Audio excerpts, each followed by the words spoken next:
Oke, kita lanjutkan bagian berikutnya. Tadi kita sudah membahas epoch 1, selesai, sampai data keempat, di mana pada posisi terakhir ini output itu sama dengan target. Tetapi itu hanya terjadi pada data keempat. Sedangkan data ke-1 sampai data ketiga itu belum sama antara output dengan target. Sehingga kita harus melakukan perbaikan. Karena apa? Karena itu masih dianggap error, keliru. Nah, karena yang benar hanya 1 di antara 4. Seharusnya bagaimana? Seharusnya semua posisi ini harus sama dengan target. Nah, maka terakhir bobot 1, bobot 2, dan bias itu akan menjadi bobot baru pada epoch yang kedua. Perulangan yang kedua ini. Maka 0 menjadi sini, bukan lagi 000, tetapi 0 menjadi bobot 1, 0 menjadi bobot 2, dan min 0,8 menjadi bias. Nah, sekarang saya hapus highlight-nya ini, saya ganti highlight-nya di sini untuk menghitung. Nah, epoch yang kedua, data ke-1. Nah, pada data ke-1 ini, X11, X21, targetnya 1. Maka kita menghitung Y-in dulu.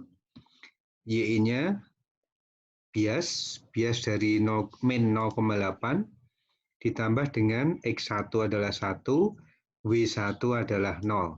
Ditambah X2-nya 1, W2-nya 0. Hasilnya min 0,8. Jika kita mengacu pada sini, min 0,8 itu berarti di bawah min theta, yaitu min 1. Nah, kemudian karena antara output dengan target belum sama, maka diperbaiki bobot baru. Bobot baru sama dengan bobot lama 0, ini 0 dari sini, terus ditambah alfa, alfanya 0,8 dikali theta, tetanya dikali dengan target, targetnya 1, ini, kemudian dikali X1, X1-nya adalah 1, hasilnya 0,8. Pada posisi ini, karena X1-nya 1, X2-nya 1, berarti nilainya sama. Nah, bobot baru itu bobot lama 0,8 ditambah dengan alfa, alfanya 0,8 kali dengan target, targetnya 1. Min 0,8 ditambah 0,8, 0. Hasilnya 0. Nah, bobot baru dan bias baru akan digunakan untuk menghitung Y-in yang baru. Y-in sama dengan bobot barunya 0, ini, ditambah X1, X1-nya adalah 1, dikali dengan W1, W1-nya 0,8, ditambah X2, X2-nya 0, dikali bobot 2, W2. Hasilnya 0,8. 0,8 jika di Y-kan, di output-kan, 0,8 itu lebih dari theta. Tetanya adalah 0,5, batasnya.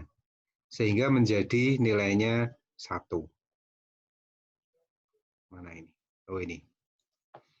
Terus, apakah sudah sama antara output dengan target? Tidak.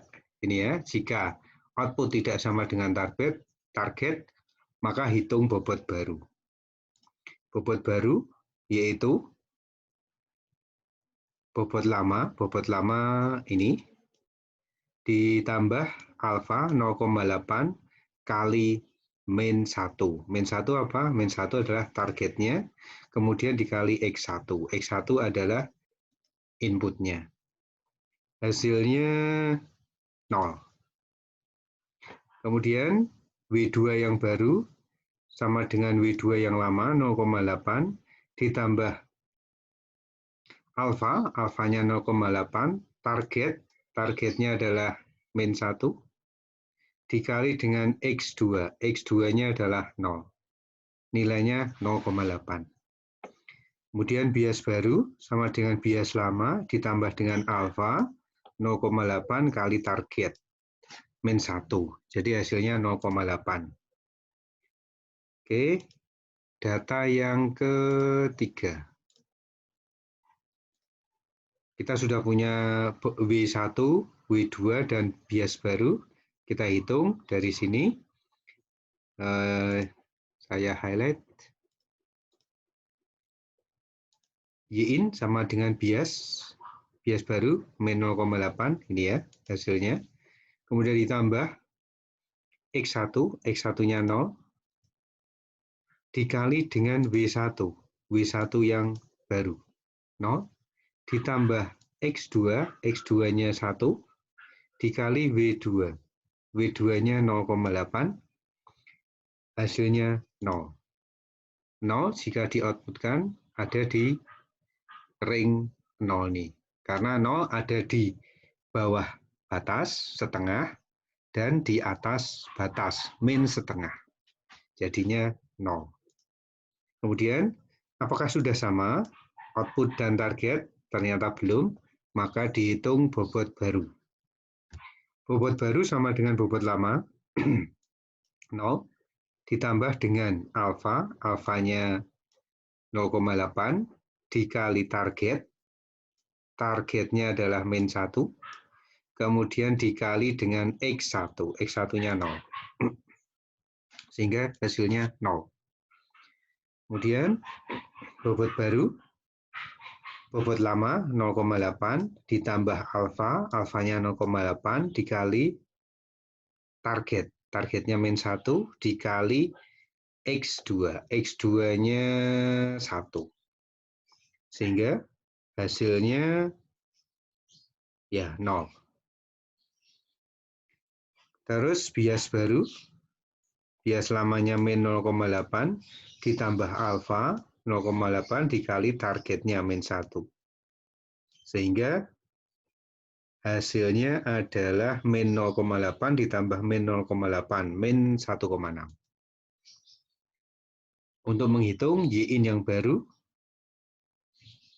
bias min 1,6 ditambah X1-nya 0, W1, W1-nya 0, kemudian X2, X2-nya juga 0, W2, W2-nya 0. Hasilnya min 1,6. Jika di-outputkan di sini, min 1,6 itu di min 1,6 di bawah threshold batasnya. Di bawah min 0,5. Sehingga menjadi min 1. Nah, sekarang kita lihat. Highlight-nya saya hapus.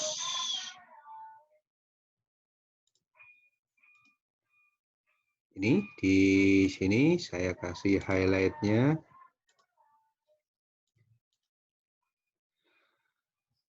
Min 1. Output-nya min 1, targetnya min 1.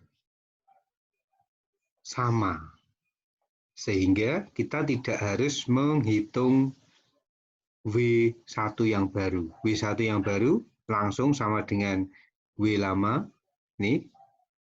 Jika output sama dengan target, W1 baru sama dengan WI baru sama dengan WI lama. Masing-masing untuk W1 dan W2. Ya langsung disamakan dengan bobot lama, ini juga langsung disamakan, biasnya juga. Nah, tapi kita lihat sekarang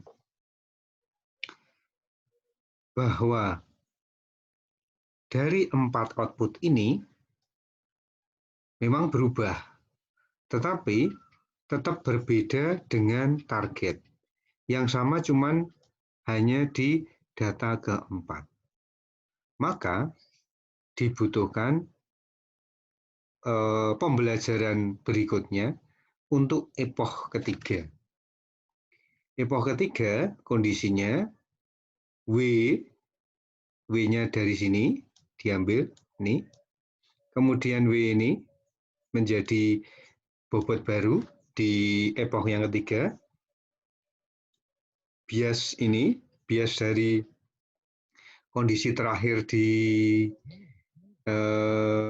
epoch kedua menjadi bias baru di epoch yang ketiga.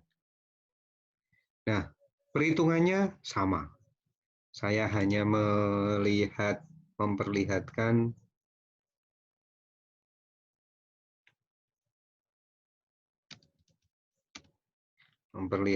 ini saja. Epoch yang ketiga. Nih. Cara ngitungnya sama. Kemudian pada epoch yang ketiga, nah, pada data ke-1, ke-2 itu nggak sama. Output nggak sama dengan target. Tetapi pada data ketiga dan data keempat itu sama dengan target. Sehingga ini hasilnya. Kemudian bobot baru dan bias baru pada epoch 3 menjadi bobot baru dan bias baru di epoch yang keempat. Kita hitung lagi secara detail. Ternyata berubah lagi outputnya menjadi hanya data yang keempat saja yang sama dengan target.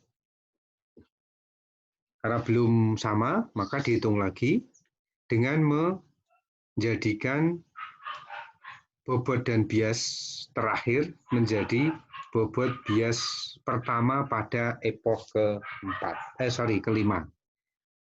Situasi pada epoch keempat menjadi situasi baru pada epoch kelima. Dihitung detail lagi dengan cara yang sama seperti di atas. Ternyata ada beberapa yang sama, ini juga sama. Saya kasih highlight hijau. Tetapi data ke-1 dan data ke-3 itu belum sama. Sehingga dibutuhkan pembelajaran berikutnya untuk data untuk epoch yang ke-6 dengan mengambil bobot baru dan bias baru terakhir ini ya. 0,8 masuk sini, 0,8 masuk sini, min 2,4 masuk sini. Dihitung lagi situasinya. Ternyata berubah lagi, tetapi tetap belum sama semuanya. Hanya ada dua yang sama, data ketiga dan data keempat. Data ke-1 dan data kedua nggak sama antara target dan output. Cek lagi, bias baru dan bobot baru menjadi bias dan bobot pada epoch ke-7. Di epoch ke-7, outputnya berubah lagi, tetapi tetap hanya kemunduran ini ya, kemunduran. Kalau tadi sudah dua yang sama, ini 3 yang beda malahan. Yang sama tetap di data keempat. Maka dihitung lagi, sama seperti tadi, bobot dan bias terakhir menjadi bobot bias baru pada epoch ke-8. Pada epoch ke-8 berubah lagi, tetapi masih belum sama semua antara target dan output. Hanya pada data kedua dan data keempat yang sama. Maka bias dan bobot terakhir akan di epoch 8 akan menjadi bobot dan bias baru di epoch ke-9. Dihitung lagi dengan cara yang sama secara detail. Yang sama antara target dan output pada epoch yang ke-9 adalah data ketiga dan keempat saja. Data ke-1, ke-2 nggak sama. Kita hitung perbaikan bobot dan biasnya. Ini bobot dan bias pada data terakhir pada epoch 9 menjadi bobot dan bias pada epoch yang ke-10. Dihitung lagi secara detail, ternyata pada epoch yang ke-10 terjadi kesamaan antara target dan output untuk semua data. Data 1, nih data 1, targetnya 1, outputnya 1, sama. Data kedua, targetnya -1, outputnya -1 ya, saya keliru. -1,6 itu kalau di outputkan -1,6 ada di bawah batas bawah. Batasnya adalah -0,5, min theta. Saya perbaiki, ini -1. Karena -1,6 ya, kalau di outputkan -1. Begitu juga untuk data yang ketiga, sudah sama, -0,8. Kalau di outputkan jadi -1. Data keempat, targetnya min, outputnya juga -1, karena output di outputkan dari Y ini nih. Sehingga pada epoch yang ke-10, ini pembelajaran berhenti. Kenapa? Karena sudah mendapatkan situasi yang ideal, yaitu ketika targetnya 1, maka outputnya 1. Ketika targetnya -1, maka outputnya juga -1. Nah, inilah pada epoch yang ke-9 sudah tidak terjadi perubahan bobot lagi. Bobot W1, W2, bias juga tidak, sehingga nilai bobot W1 1,6, W2 2,4, dan biasnya -3,2. Sehingga garis yang membatasi itu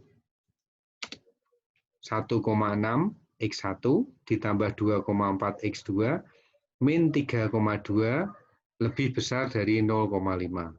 Sedangkan garis yang membatasi negatif itu ada di bawah 1,6 X1 ditambah 2,4 X2 -3,2 kurang dari -0,5. Min batas. Tapi yang jelas pembelajaran telah berhenti pada epoch yang ke-9.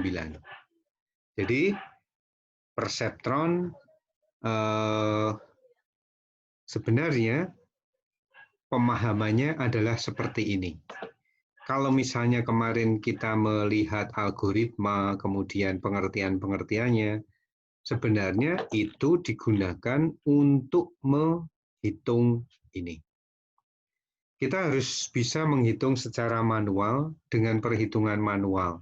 Supaya apa? Supaya ketika kita membuat programnya, kita tahu bagaimana membuat perseptron. Contoh-contoh perseptron di dalam perhitungan-perhitungan manualnya. Kenapa? Karena kalau kita membuat program harus tahu perilaku manualnya. Nah, nanti kita akan mencoba mengerjakan latihan-latihan Anda ya. Nanti akan saya berikan soal-soal untuk latihan yang harus Anda kerjakan secara manual ini. Oke, itu saja untuk perseptron bagian kedua. Bagian pertama kemarin bicara tentang teoritisnya, sekarang bicara tentang implementasi dan perhitungannya. Jadi, Anda tidak hanya paham teorinya, tetapi juga paham bagaimana menghitung perseptron-perseptron ini. Oke, itu saja. Selamat siang. Wassalamualaikum warahmatullahi wabarakatuh.